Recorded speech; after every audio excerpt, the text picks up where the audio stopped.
కొంత వేగంగా పరిణామాలు చోటు చేసుకుంటున్నాయి. ముఖ్యంగా అమెరికాకు మనకు ఉన్న సంబంధాలు ఆహ్, గట్టి కొంత క్లిష్టంగా ఉన్నాయి. అవి ఇప్పుడు కొద్దిగా పాజిటివ్‌గా మారుతున్నాయి. దీనికి ప్రధాన కారణంగా మోడీ దెబ్బకు దిగొచ్చిన ట్రంప్ అని టైటిల్ పెడుతున్నారు. అందులో కొంత వాస్తవం గూడా ఉంది. ఎందుకంటే ఆహ్, ట్రంప్ మనకి 2 రకాల టాక్స్‌లు విధించారు. ఒకటి టారిఫ్స్ విధించారు. ఒకటేమో రెసిప్రాకల్ టారిఫ్స్ అంటారు. అంటే వాళ్ళ దేశం నుంచి మన దేశం దిగుమతి చేసుకునే వస్తువుల మీద మనం ఎక్కువ టారిఫ్స్ ఏస్తున్నాం. మన దేశం నుంచి అమెరికాకి వెళ్ళే వస్తువుల మీద తక్కువ టారిఫ్స్ ఉంది. దీన్ని బ్యాలెన్స్ చేయడం కోసం దీన్నే ట్రేడ్ డెఫిసిట్ అంటారు.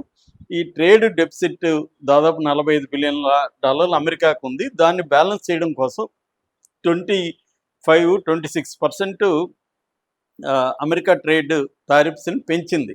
అది కాకుండా రష్యా మీద అమెరికా ఆంక్షలు విధించింది. ఎందుకంటే ఉక్రెయిన్ వార్ 2022లో స్టార్ట్ అయితే దాని ఆపమని రష్యాని అడుగుతుంటే రష్యా ఆపట్లేదు కాబట్టి రష్యా మీద శాంక్షన్స్ విధించి రష్యాతో ఎవరు కూడా వాణిజ్యాలు చేయకూడదు, ట్రేడ్ చేయకూడదు అని చెప్తే అది ఇండియా వినట్లేదు. ఇండియా దాదాపు మొత్తం ఇండియన్ ఆయిల్ అవసరాల్లో 35% ఆయిల్ని రష్యా నుంచి దిగుమతి చేసుకుంటుంది.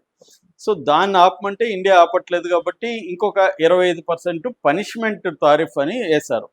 కానీ ఇండియా కేర్ చేయట్లేదు, ఇంకా పెంచింది. రష్యా నుంచి ఆయిల్ని నిల్వల్ని పెంచింది India. At the same time India ఏం చేస్తుందంటే మనకి ప్రధానంగా అమెరికాతో ఇబ్బంది ఏంటంటే మనకి నెంబర్ 1 దిగుమతిదారు ఎవరంటే ఇంపోర్టరు అమెరికా అనమాట. మనం ఎక్కువగా ఏ దేశానికి మన వస్తువులు సేవల్ని ఎగుమతి చేస్తూ ఉంటే అమెరికాకి చేస్తాం. అందువల్ల ఇప్పుడు అమెరికా ట్యాక్సులు పెంచడం వల్ల ఇండియన్ ఎకనామీకి అది ఖచ్చితంగా ఇబ్బంది. టెక్స్టైల్ కావచ్చు, ఈ రొయ్యల పరిశ్రమలు కావచ్చు, జెమ్స్ అండ్ జ్యువెలరీ కావచ్చు, కొంతవరకు ఫార్మా సెక్టర్ కావచ్చు, ఇలాంటి రంగాలు ఎఫెక్ట్ అవుతాయి. దానివల్ల ఎంప్లాయ్మెంట్ కూడా దెబ్బతింటుంది. దానివల్ల మోడీ ప్రభుత్వం ఏం చేస్తుందంటే ఆల్టర్నేటివ్గా చైనాకి కొంత ఎగుమతులు పెంచడం, తర్వాత బ్రిటన్తో ఒప్పందాలు చేసుకోవడం, తర్వాత యూరోపియన్ యూనియన్ దేశాలతో ఒప్పందాలు చేసుకున్నాయి. తర్వాత గ్లోబల్ సౌత్ ఒక 8 రోజులు మోడీ వెళ్ళొచ్చాడు టూరు. ఇలాగ ఆల్టర్నేటివ్లు చేసుకొని గట్టిగా నిలబడింది. మనకు మద్దతుగా రష్యా, చైనా నిలబడ్డాయి. మనం బ్రిక్స్ దేశాలు సపోర్ట్ చేస్తున్నాయి. మరోపక్క షాంఘై కోఆపరేషన్ ఆర్గనైజేషన్ ఎస్సీఓ అంటారు.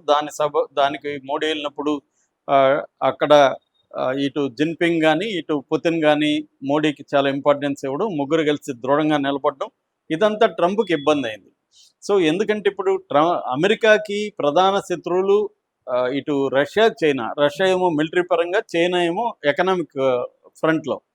సో దీంట్లో ఇప్పుడు ఎకనామిక్ ఫ్రంట్లో చైనా నిలవరించాలంటే ఇండియా ఖచ్చితంగా అమెరికాకు అవసరం.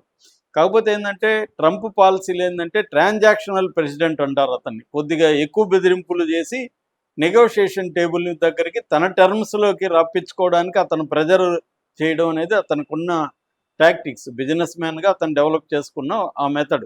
దాన్నే ఇప్పుడు ఉపయోగిస్తున్నాడు. కానీ మోడీకి కూడా ఇదంతా తెలుసు కాబట్టి దృఢంగా నిలబడడంతో ఇప్పుడు ట్రంప్ దిగొచ్చాడు. ఆల్రెడీ మోడీ నా బెస్ట్ ఫ్రెండ్ అన్నాడు. ఇండియాకి మాకు మంచి రిలేషన్షిప్స్ అని ట్వీట్ చేశాడు. దానికి మోడీ కూడా స్పందించి ఆహ్వానిస్తున్నామని చెప్పాడు.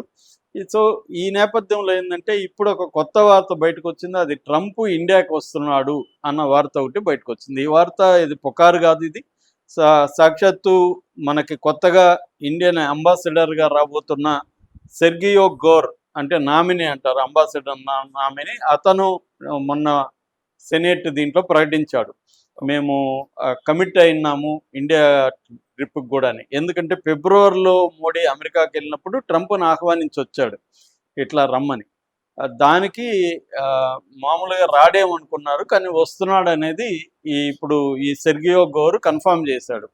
సో అతను ఎందుకు వస్తున్నాడంటే, ఎప్పుడు వస్తున్నాడు అంటే నవంబర్లో క్వాడ్ మన మీటింగ్ ఉందన్నమాట. మన క్వాడ్ లీడర్ సమ్మిట్ అంటారు దాన్ని. క్వాడ్ అంటే క్వాడ్రిలేటరల్ సంస్థ.